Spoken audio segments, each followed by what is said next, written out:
Class 11th, Political Theory, Chapter number 7, Nationalism.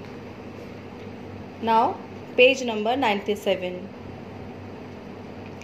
Chapter number 7 का title है nationalism. इसकी heading है नेशनलिज्म. नेशनलिज्म वर्ड से we all are acquainted. We all know the word nationalism. We all know what does it mean. But here we will not discuss about the idea of nationalism and nation. Here we will know what is the basic concept of nationalism. What is being attached to a nation. Plus how nationalism claim and its aspiration. ये पूरा chapter पढ़ने के बाद after studying this whole chapter we will be able to know and understand the concept of nation and nationalism. Second, we will be acknowledged the strengths and limitations of nationalism. Plus, we will appreciate the need for ensuring a link between democracy and nationalism. इस पूरे chapter को पढ़ने के बाद में हम 3 चीज़ों को जान चुके होंगे कि what is nation and nationalism. Nation का और नेशनलिज्म का कंसेप्ट क्या होता है, नेशनलिज्म की स्ट्रेंथ क्या है, इसकी लिमिटेशंस क्या हैं, और हम डेमोक्रेसी और नेशनलिज्म के बीच में जो लिंक है उसको हम जान पाएंगे. Let's start the chapter. What is nationalism. अगर हम सिंपली किसी भी कॉमन पीपल से नेशनलिज्म की बात करेंगे तो we will all say that we are national, we support our nation. The feeling of nationalism is in all of us, but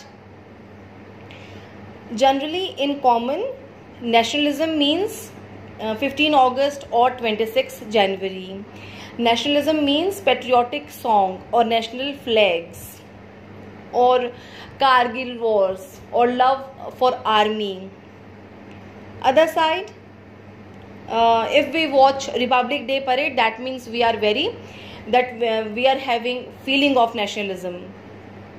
हम अपने आप को देशभक्त कब समझते हैं, जब हम वाघा बॉर्डर पे नेशनलिज्म शो करते हैं अपने आप को, ट्राई कलर के फ्लैग्स में अपने आप को पेंट करके. जनरली कॉमन पीपल के लिए नेशनलिज्म की फीलिंग वही ही है. या हम जब इंडिया पाकिस्तान का मैच देखते हैं तो हमारे नेशनलिज्म निकलता है, या अब्रॉड में रहने वाले जो हमारे रिलेटिव्स हैं जब वो बॉलीवुड की फिल्म्स देखते हैं तब उनका नेशनलिज्म सामने आता है. लेकिन nationalism is far away from this. Nationalism is beyond this. Nationalism needs to be studied because it plays such an important role in world affairs. In today's scenario, we have to know what is true nationalism. हमने देखा है कि last 2 centuries में या उससे ज़्यादा nationalism एक strong feeling बन के सामने आया है. उस स्ट्रॉन्ग फील से क्या हुआ है, उस स्ट्रॉन्ग फील से हिस्ट्री ने शेप ली है. हम अपनी कंट्रीज़ की तरफ, कुछ लोग तो अपनी कंट्रीज़ की तरफ इंटेंसली लॉयल हुए हैं और कुछ लोगों के मन में अपनी कंट्री के लिए डीप हेट्रेड आ गई है. जहाँ नेशनलिज्म की फीलिंग ने लोगों को यूनाइट किया है वहाँ उनको डिवाइड भी किया है.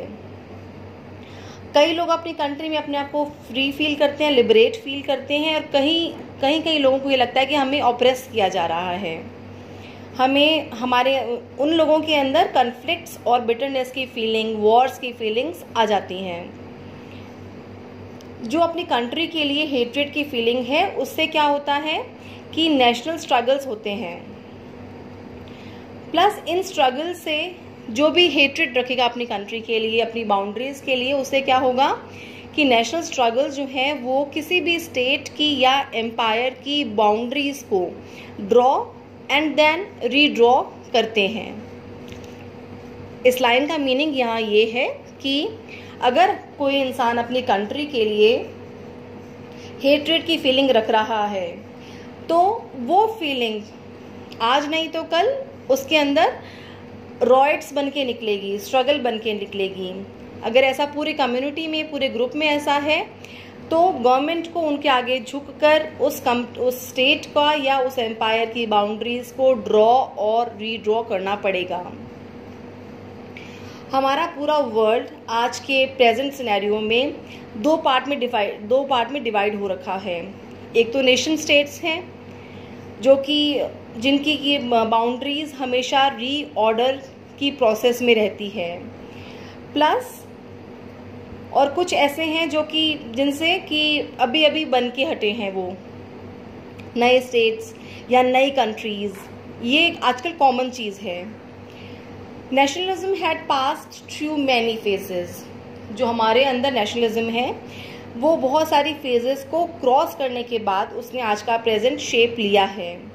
जैसे कि 19th सेंचुरी का यूरोप, वहाँ पर नेशनलिज्म मीन्स क्या था कि एक नंबर था, unification of a number of small kingdoms into larger nation states.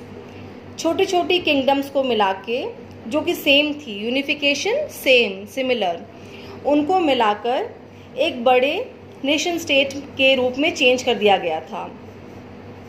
जो आज के जर्मन और इटालियन स्टेट्स हैं वो इसी यूनिफिकेशन प्रोसेस का रिजल्ट हैं। बहुत सारी जो कंट्रीज़ हैं लैटिन अमेरिका में, उनमें भी ऐसी स्टेट बनाए गए हैं जहाँ पे कि लैंग्वेज के बेसिस पे, कल्चर के बेसिस पे कई स्टेट्स को एक कर दिया गया, या कॉमन लैंग्वेज के बेस पे और स्टेट लॉयल्टी के बेस पे कुछ कंट्रीज़ को या कुछ स्टेट्स को अलग कर दिया गया या उनको एक कंट्री में मिला दिया गया। जो आज के स्टेट्स हमारे सामने आते हैं वो इसी का रिजल्ट है, इसी प्रोसेस का रिजल्ट है, यूनिफिकेशन का रिजल्ट है। हमारी कंट्री में भी हम लास्ट सेंचुरी में काफ़ी सारे ये एग्जाम्पल देखते हैं कि कुछ जो स्टेट्स हैं वो लैंग्वेज बेस पे अपने ओरिजिनल स्टेट से अलग होके बने हैं। आगे, और ये जो नेशनलिज्म की फीलिंग है इसी का ब्रेकअप हम देखते हैं कि जो लार्ज एम्पायर्स थे, नेशनलिज्म के रिजल्ट के रूप में लोगों के अंदर ये हेट्रेड की फीलिंग थी या अपनी कंट्री, अपने स्टेट के लिए जो लॉयल्टी की फीलिंग थी, वो उससे कई बड़े बड़े एम्पायर्स ब्रेक हो गए थे। जैसे कि first is Austro Hungarian Russian empire in the early 20th century in Europe, then British, French, Dutch and Portuguese empire in Asia and Africa. This struggle for freedom from colonial rule by India and other former colonies were nationalist struggles. हमारी country में भी जो British लोगों के खिलाफ जो हमने struggle किया था वो भी नेशनलिज्म ही कहलाता है। That struggle was nationalist. ये किससे इंस्पायर था? ये उस डिज़ायर से इंस्पायर था कि हमें फॉरेन कंट्रोल से अपने आप को इंडिपेंडेंट करना था। हम चाहते थे कि हम लोग किसी फॉरेन कंट्री के कंट्रोल में ना रहें, हम लोग फ्री रहें। That was the feeling of nationalism कि हमारे बहुत सारे लोगों ने अपने आप को सेक्रीफाइस करके, चाहे वो वायलेंट हो चाहे वो नॉन वायलेंट स्ट्रगल्स हो, उनके थ्रू हमें एक फ्री लाइफ दी, हमें फ्री कंट्री दिया। We have read till at the page number 99, first paragraph. Remaining we will do in next video. Thank you.